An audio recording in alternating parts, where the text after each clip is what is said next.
En Argentina, el 20 de marzo de 2024, sucedió un crimen tan inesperado que duró meses en poder encontrar al sospechoso. Esa mañana comenzó como un día habitual en la peluquería de Verdini, ubicado en el barrio de Recoleta, Buenos Aires.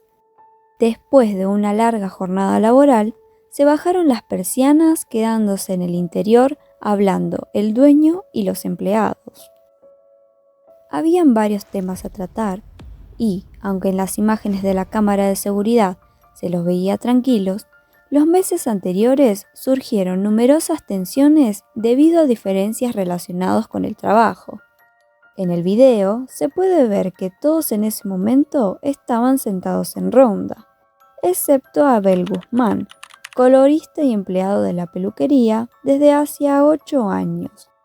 A él se lo puede ver de pie, hablando de una manera frenética, gesticulando más que el resto. En tan solo un segundo, Guzmán sacó un arma de su cintura y abrió fuego contra uno de sus compañeros de trabajo, Germán Gabriel Medina. Lleva prófugo a Abel Guzmán. Ese asesino de la peluquería, Abel Guzmán, el colorista asesino. Una diferencia entre compañeros. Ese día no había sido como cualquier otro. En primer lugar, Abel Guzmán había llegado al trabajo en auto, cosa que nunca hacía. A su vez, se había hecho un drástico corte de pelo. Antes lo llevaba largo y atado con una colita, para cambiarlo a rapado por completo el día anterior. Antes de entrar a cubrir su turno, cumplió con otras de sus costumbres, la cual fue comprar una bebida en un supermercado de la zona. La cajera, que lo conocía bien por ser un cliente habitual, le comentó sobre su nuevo corte de pelo y le preguntó a qué se debía el cambio de look, a lo que Guzmán le respondió: «Hoy voy a matar a alguien». Los dos rieron a lo que parecía en ese momento un chiste de humor negro, pero nada podía estar más cerca de la realidad. Hubo otra persona que había ido a comprar al mismo supermercado esa tarde, y este fue Medina, la víctima. En sus últimas horas de vida estuvo con la misma cajera y compró las cervezas que compartiría con sus compañeros mientras charlaban una vez que terminaban la jornada. El día del incidente, Guzmán dejó estacionado su Volkswagen Bora a 150 metros de la peluquería y repasó mentalmente el plan que tenía desarrollado hace por lo menos 2 meses. Esperó pacientemente a que terminara el día. Incluso, dicen, que llevó el arma todo el tiempo pegado a la cintura. Pero, obvio, nadie se dio cuenta. Cuando cayó la tarde y la peluquería cerró, fue el momento de comprobar si no había dejado cabos sueltos. Antes de abrir fuego, la investigación reconstruyó que, frente a su jefe y a sus compañeros, Guzmán dijo: «No es con vos, es con él», hablándole a Verdini, su jefe, y refiriéndose a que el conflicto era con Medina. Después, dirigiéndose a la víctima, habría gritado: «Hace rato te buscaba, mírame». Fue un disparo certero en la cabeza, que dejó a Medina tendido en una de las sillas de la cual, en momentos anteriores, se habrían sentado clientes para ser atendidos en el lugar. Guzmán no era un hombre con antecedentes penales conocidos, y su abogado defensor afirmó que no sabía utilizar armas. Nadie pudo explicar cómo es que llegó en sus manos la que utilizó el día del crimen, ni cómo pudo acertar el disparo de manera tan firme, si nunca había disparado. La secuencia fue transmitida en todos los medios de comunicación y hasta circuló por internet sin censura. Sin embargo, lo que más desconcertó fue todo lo que pasó después. Guardó el arma y tomó sus pertenencias para salir inmediatamente de la peluquería. Sus compañeros primero se quedaron estáticos y después trataron de esconderse. Segundos después, uno de ellos abrió una ventana por el que Guzmán escapó. había planificado que silenciaría su teléfono y seguiría una ruta ya trazada, en la que evitó pasar cerca de estaciones de subte y trenes para que su cara no quedase grabada en ninguna cámara de seguridad. A pesar de parecer un asesino completamente inexperto, su huida perfectamente planificada fue tan certera como el disparo y mantuvo al asesino prófugo durante más de 2 meses en una ciudad repleta de cámaras de seguridad. Desapareció sin dejar rastros y el Bora en el que huyó no pudo ser rastreado por la policía por los siguientes 2 meses. Lo único que no tuvo en cuenta en ese momento fue el sistema de vigilancia de la propia peluquería, que grabaría toda la secuencia a detalle y que dejaría expuesto el crimen. En el momento en que Guzmán disparó con el arma y escapó, se inició el operativo para buscarlo. Los testigos, que eran el jefe y compañeros de trabajo de la víctima y el victimario, llamaron al 911 para pedir ayuda. Medina fue trasladado agonizando al Hospital Fernández, pero su cuadro ya era irreversible. Había tenido un paro cardiorrespiratorio camino al hospital. Los médicos intentaron reanimarlo, pero no fue posible. Falleció poco después a causa del único disparo en la cabeza. La investigación quedó a manos del Juzgado Nacional Criminal y Correccional número 48, a cargo del Dr. Sánchez Sarmiento de la Secretaría 145. Por supuesto, parecía un caso sencillo. Toda la secuencia de crimen y la fuga de Guzmán había quedado grabada, no solo en una, sino que en 4 cámaras puestas en diferentes puntos de la peluquería. Sin embargo, el asesino parecía habérselo tragado la tierra, y en las primeras horas sin rastros suyos los convirtieron en semanas. Habían pocas imágenes que mostraron por dónde salió después de cometer el crimen. Una cámara ubicada fuera del salón mostró que fue por la vereda de Beruti hacia la zona norte. Con las cámaras de otras calles se pudo conseguir el rastro a paso veloz hasta Coronel Díaz, donde dobló en sentido oeste y continuó hasta Chacras. Después se fumó. Durante el tiempo que Guzmán permaneció prófugo, mucho se dijo sobre los motivos de aquel asesinato. Pero, ¿cuál era la verdad? Los primeros rumores indicaban que Guzmán, de 43 años, con una amplia trayectoria en el rubro del estilismo, era el hombre de confianza de Facundo Verdini, el dueño de la cadena de peluquerías. Pero algo estaba molestándolo hacía tiempo, y era la presencia de Medina, un joven colorista 10 años menor que él y muy popular entre los clientes. Poco a poco se había ido ganando el rol destacado en el local, y Guzmán perdía su lugar de pertenencia. También empezaba a peligrar su cercanía con el jefe del lugar.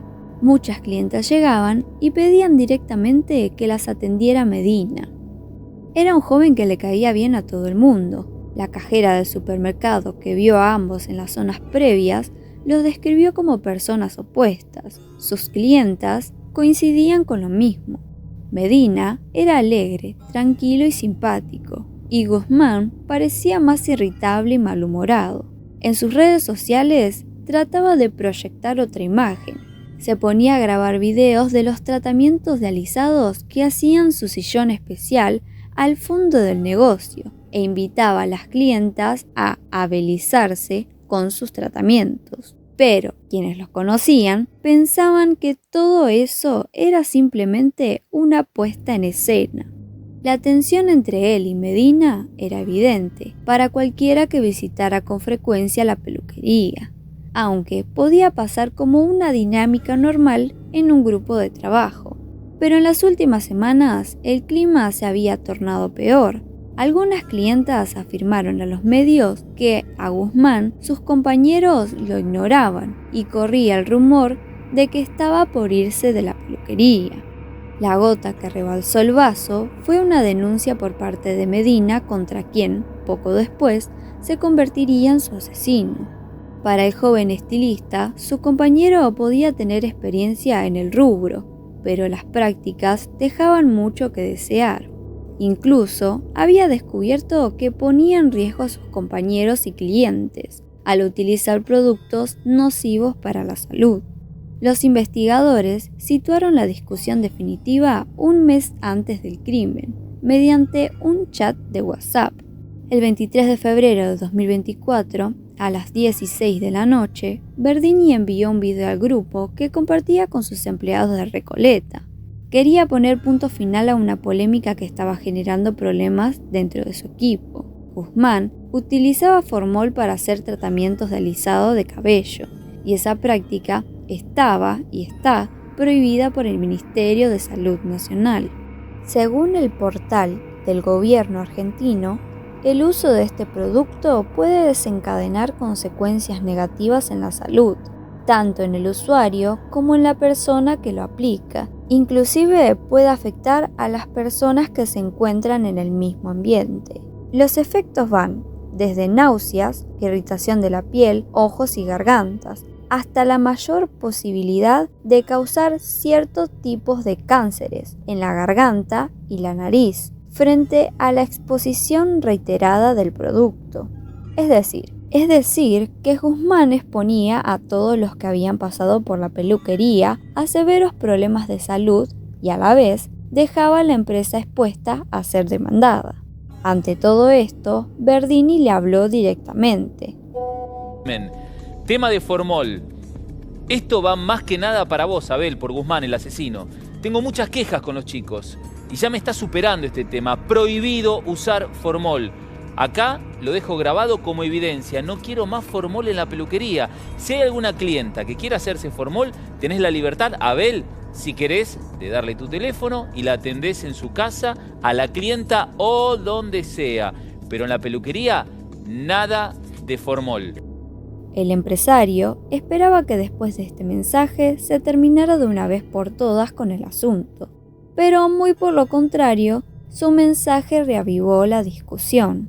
Guzmán no lo tomó nada bien y escribió: ¿Querés hablarlo personalmente mejor? Nunca sos claro. Y ahora que tenés este equipo, ¿te molesta el formol? ¿Por qué esperaste tanto tiempo para poner claro tantas cosas? No tengo problema mañana, nos encontramos y lo resolvemos, pero como corresponde. Primero decís algo y ahora decís otra cosa. La verdad, no entiendo. En su frase de "ahora que tenés este equipo", hacía referencia a algunos empleados que se habían sumado al trabajo recientemente. Y es que Guzmán sabía que en quien había planteado en primer lugar el asunto del formol era Medina. Y 3 minutos después, redobla la apuesta, Guzmán. Te olvidás de quién sos. Siempre estuve y nunca te abandoné y te portás así conmigo. No quiero más. Mañana te busco en la otra pelu y lo resolvemos mañana mismo. Su jefe se mostró inquieto con la respuesta y retrucó: Al que no le guste, puede abrir un salón propio. Está lleno de locales por la zona. Es solo animarse. Esta pelu es mía y se hace lo que yo digo. La discusión parecía ir creciendo en intensidad y empeoró apenas pasada la medianoche, cuando intervino en la charla el propio Medina. Hasta donde yo entiendo se hace lo que el jefe dice. Y si no, patada en el tuje. Onda, ¿dónde se vio que se le hable así al que te paga el sueldo? Lo de recién sonó amenaza. Ustedes son los que mandan. Si no le gusta a alguien, que agarre la puerta y listo. Muerto el perro, se acabó la rabia. Guzmán pareció tomar el dicho de Medina al pie de la letra. Cuando quedó al descubierto, entendió que no tenía nada que perder y planificó su venganza. Todos los testigos que estuvieron presentes la tarde del crimen deberían declarar ante el juez y coincidieron en que el móvil del asesinato eran los celos profesionales y que en ese chat se encontraba el germen de todo el plan criminal. Después de ese ida y vuelta por WhatsApp, todos sabían que el despido de Guzmán era cuestión de tiempo. Sin embargo, él no era una persona fácil de tratar, y según dijeron en sus declaraciones algunos empleados, el despido no se concretó de inmediato, porque el jefe tenía dudas de cómo comunicarlo. Las semanas posteriores a esa discusión, el clima en la peluquería comenzaba a ponerse cada vez más tenso. El rencor entre Guzmán y Medina crecía exponencialmente. Por tal, todos sabían que el despido de Guzmán era inminente. Volviendo a los días después del crimen, durante un tiempo en los medios se mostró hasta el hartazgo la secuencia completa del crimen y se comenzaba a especular cualquier teoría por más descabellada que fuera. Y la ausencia de Guzmán hacía que las personas fantasearan cada vez más, hasta el punto de llegar a difundir audios para que la gente conozca la voz. Hola amor, ¿cómo estás? ¿En serio? No sabía que venía tu mamá. Dale, yo te quiero ver a vos también. Sería verte y hacerte algo. Así que, ¿a qué hora le dieron el turno? Yo para tener una idea, así voy organizándome. ¿Cómo estás? Contame, hace una banda que no hablamos. A los 2 días del crimen se realizó un allanamiento en una casa a la que iba los fines de semana, pero no se encontró nada relevante. Luego, en la casa de su hermano, donde encontraron un ticket de compra de un colchón. Y se observan en algunos medios, decían que su detención era inminente, aunque faltaría mucho tiempo para eso. Mientras tanto, entre los ex compañeros de Guzmán, y especialmente su jefe, persistía el temor de que el asesino volviera a atacar. El 13 de abril, a poco de cumplirse un mes del asesinato y, con Guzmán aún prófugo, el abogado de Verdini, Alejandro Cipolla, citó custodia para el empresario. Así como Guzmán había podido burlar por tantos días a los investigadores, existía la posibilidad de que volviera a asesinar a su ex jefe. Y es que, más allá de donde estuviera escondido, tenía una copia de la llave del negocio. Para respaldar este temor, Cipolla señaló que al analizar la secuencia de las cámaras el día del crimen, podía verse como Guzmán, después de matar a Medina, persiguió a Verdini. Pero el jefe había tomado ventaja y se ocultó dentro de un baño, momento en el cual Guzmán volvió sobre sus pasos y decidió abandonar la peluquería, escapando por la ventana. Y justamente este punto llamó la atención de quienes se enteraban del caso. ¿Por qué un encargado del local le abría la ventana, al parecer, con mucha tranquilidad para que escapara? ¿Acaso era un cómplice? La investigación indagó sobre este punto, pero no se llegó a ninguna conclusión que modificara la causa. Se descubrió que el apuro del encargado, Charlie Sorín, al darle una vía de escape a Guzmán, era para que el asesino por fin se alejara de ellos. De este modo, quedaba claro que Guzmán había planeado y actuado solo en aquella ejecución hacia sus compañeros de trabajo. Lo extraño resultaba el cómo podía evadir durante tanto tiempo a las autoridades que lo buscaban. Se jactaban de que el asesino era mucho más hábil de lo que cualquiera hubiera previsto. Por esa razón, se lanzó una alerta roja internacional de Interpol para intentar localizarlo.